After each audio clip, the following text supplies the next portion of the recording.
mga katanungan patungkol sa kasalanan mas mahigit minanang kasalanan. Tanong, nagmana ba tayong lahat ng kasalanan mula kay Adan at Eva?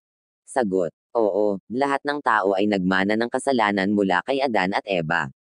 Inilarawan ng Biblia ang kasalanan bilang pagsuway sa utos ng Diyos, unang Juan Kapitulo 3 versikulo 4, at rebelyon laban sa Diyos, Deuteronomio Kapitulo 9 versikulo 7. Josue Kapitulo 1 versikulo 18. Sa Genesis Kapitulo 3, inilarawan ang pagrerebelde ni Adan at Eva laban sa Diyos at sa kanyang utos. Dahil sa pagsuway ni Adan at Eva, namana ng lahat ng lahing nagmula sa kanila ang kanilang kasalanan. Sinasabi sa atin sa Roma Kapitulo 5 versikulo 12 na sa pamamagitan ni Adan, pumasok ang kasalanan sa sanlibutan kaya't ang kamatayan ay naipasa sa lahat ng tao dahil ang lahat ay nagkasala. Ang ipinasang kasalanan na ito ang tinatawag na minanang kasalanan. Kung paanong nagmana tayo ng pisikal na katangian mula sa ating mga magulang, tayo rin ay nagmana ng makasalaanang kalikasan mula kay Adan. Nilikha si Adan at Eva ayon sa imahe at wangis ng Diyos, Genesis Kapitulo 1 versikulo 26 hanggang 27.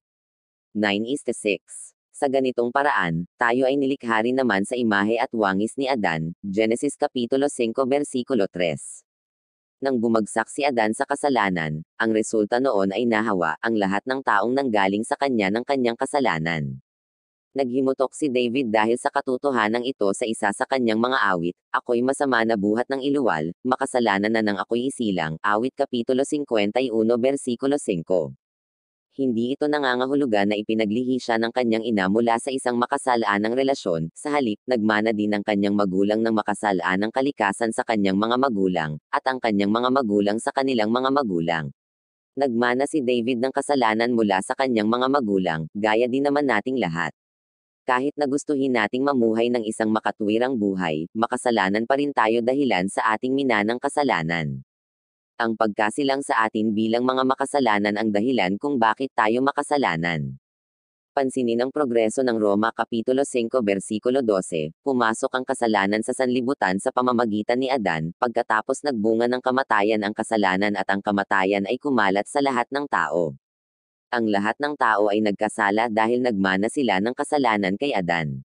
Dahil, ang lahat ay nagkasala at walang nakaabot sa kaluwalhatian ng Diyos, Roma Kapitulo 3 versikulo 23, kailangan natin ng isang perpekto at banal na handog upang hugasan ang ating mga kasalanan, isang bagay na wala tayong kapangyarihang gawin sa ating sariling kakayahan. Salamat dahil ibinigay ng Diyos si Hesus Kristo, ang tagapagligtas mula sa kasalanan. Ang ating mga kasalanan ay kasamang napako ni Jesus sa krus at tinubos tayo ni Kristo sa pamamagitan ng kanyang kamatayan at sa gayo'y pinatawad na ang ating mga kasalanan. Efeso Kapitulo 1 versikulo 7.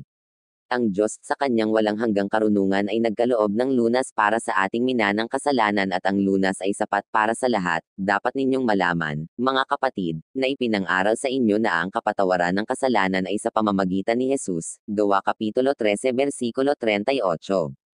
Ikaw guys, anong opinyon ninyo, Paudi? Kayong mag-comment dyan, pa-like, share and subscribe at papindot na din ang button bell. Maraming salamat po. God bless you all.